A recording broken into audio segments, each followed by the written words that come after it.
الحمد لله نحمده ونصلي على رسوله الكريم اما بعد فاعوذ بالله من الشيطان الرجيم بسم الله الرحمن الرحيم وأمر أهلك بالصلاة واصطبر عليها صدق اللہ العظیم۔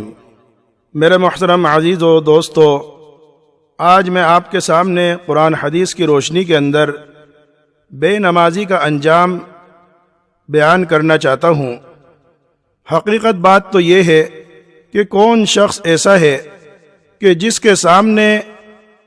بے نمازی کا انجام نہ آیا ہو، کیونکہ اسلام کو آئے ہوئے ہی صدیاں گزر چکی ہیں۔ تمام باتیں خاص طور سے نماز کے بارے میں تو ہمارے سامنے آ ہی چکی ہیں کہ اس کے چھوڑنے والا گناہ عظیم کا مرتکب ہوتا ہے اور اللہ تعالیٰ کی ناراضگی کا مستحق ہو جاتا ہے۔ لیکن ہم نے اپنے اندر یہ سوچ رکھ رکھی ہے کہ شاید ہمیں اطمینان اور سکون کہیں اور سے بھی حاصل ہو جائے۔ ضروری نہیں کہ ہم نماز کی پابندی کریں، نماز کو ادا کریں اپنے وقتوں کے اندر، تو ہم بآسانی نمازیں چھوڑ دیتے ہیں اور دوسری جگہ سکون اور اطمینان حاصل کرنے کی کوششوں کے اندر لگ جاتے ہیں۔ میرے محترم عزیز و دوستو، ذرا یہ تو بتلاؤ کہ جس نے تمام کائنات کو پیدا کیا، آسمان و زمین کو پیدا کرنے والا وہ اللہ، اور جس نے آپ اور ہم سب کو پیدا کیا، جب وہی یہ بات کہہ رہا ہے اور اگر تم نے میری عبادت سے منہ پھیرا، میں تمہاری محتاجگی کو دور نہ کروں گا، تمہیں پریشانی کے اندر مبتلا کر دوں گا، یعنی تمہیں کہیں سکون اور اطمینان نہیں ملے گا، تو میرے عزیزو ذرا فیصلہ تو کرو کہ ہم نماز کو چھوڑ کر کس طریقے سے اطمینان اور سکون حاصل کر سکتے ہیں۔ ترمذی اور ابن ماجہ کے اندر روایت ہے، ابو ہریرہ رضی اللہ تعالی عنہ کی، فرماتے ہیں کہ رسول اللہ صلی اللہ علیہ وسلم نے ارشاد فرمایا کہ اللہ ارشاد فرماتا ہے کہ اے آدم کے بیٹے، اگر تو نے میری عبادت کے لیے اپنے آپ کو فارغ کر لیا،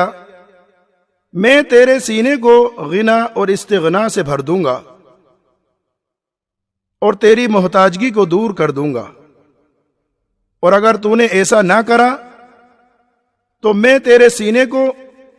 فکر اور شغل سے بھر دوں گا اور محتاجگی بھی دور نہ کروں گا۔ تو میرے عزیزو، جب اللہ ہی یہ ارشاد فرما رہا ہے کہ اگر تو نے میری عبادت سے منہ پھیر لیا تو میں تمام چیزوں کے اندر تجھے مشغول کر کے پریشان کر دوں گا، یعنی تجھے سکون اور اطمینان حاصل نہ ہوگا۔ جیسے تفسیر معارف القرآن کے اندر بھی ہے کہ اگر مال دولت آ بھی گئی تو اس کے ساتھ حرص بھی آتا رہے گا، تو آدمی محتاج کا محتاج رہتا ہے۔ حضرت عبداللہ ابن مسعود رضی اللہ تعالی عنہ فرماتے ہیں، میں نے نبی کریم صلی اللہ علیہ وسلم کو یہ کہتے سنا ہے کہ جو شخص اپنی تمام فکروں کو ایک فکر آخرت کی فکر بنا لے تو دنیا کی تمام فکروں کی کفالت اللہ تعالیٰ خود کر دیں گے، اور اگر وہ اپنی فکروں کو دنیا کے مختلف کاموں کے اندر لگائے رکھے تو اللہ تعالیٰ کو بھی اس بات کی کوئی پرواہ نہیں کہ وہ فکروں کے کسی جنگل کے اندر ہلاک ہو جائے۔ تو میرے محترم، کیا ہمارا آخرت کا یقین کمزور ہے؟ کیونکہ یہ بات بھی حقیقت ہے کہ اگر آخرت کا یقین کمزور ہو تو اعمال کے اندر خود بخود کمزوری آ جاتی ہے، کیونکہ ایمان کی صحت کے لیے ضروری ہے آخرت کا یقین ہمارا پختہ ہو۔ یہی تو وجہ ہے کہ نبی کریم صلی اللہ علیہ وسلم کے جاں نثار صحابی، کیا وہ دنیا کے اندر نہیں تھے؟ ان کو تمام کاموں نے کیا نہیں گھیر رکھا تھا؟ حضرت فاروق اعظم رضی اللہ تعالی عنہ بادشاہ تھے اپنے وقت کے، حکومت کی ذمہ داری ان کے سپرد تھی، انہوں نے فرمان جاری کرا تمام عمال حکومت کو کہ تمہارے سب کاموں سے زیادہ اہم کام میرے نزدیک نماز ہے۔ تو میرے محترم کہ حضرت فاروق اعظم نہیں جانتے تھے کہ حکومت کے کام کتنے بڑے ہوتے ہیں، تو ہمیں کون سے کاموں نے ایسا مشغول کر دیا جو کام ہماری نمازیں چھٹا دیتے ہیں۔ عروہ بن زبیر جب کسی وزراء اور سلاطین کو دیکھتے، ان کی نظر ان کی مال دولت کے اوپر جاتی، تو گھر میں آتے اپنے گھر والوں کو نماز کا حکم کرتے اور قرآن کریم کی آیت پڑھ کے سناتے، وَأْمُرْ أَهْلَكَ بِالصَّلَاةِ وَاصْطَبِرْ عَلَيْهَا۔ خود فاروق اعظم رضی اللہ تعالی عنہ بھی رات کو جب نماز کے لیے کھڑے ہوتے تو اپنے گھر والوں کو نماز کے لیے بیدار کرتے اور قرآن کریم کی یہی آیت سنا دیتے، وَأْمُرْ أَهْلَكَ بِالصَّلَاةِ وَاصْطَبِرْ عَلَيْهَا۔ تو لوگوں ہم فیصلہ کریں کہ یہ لوگ بھی تو تھے جن کو اللہ تعالیٰ نے حکومتیں دے رکھی تھی،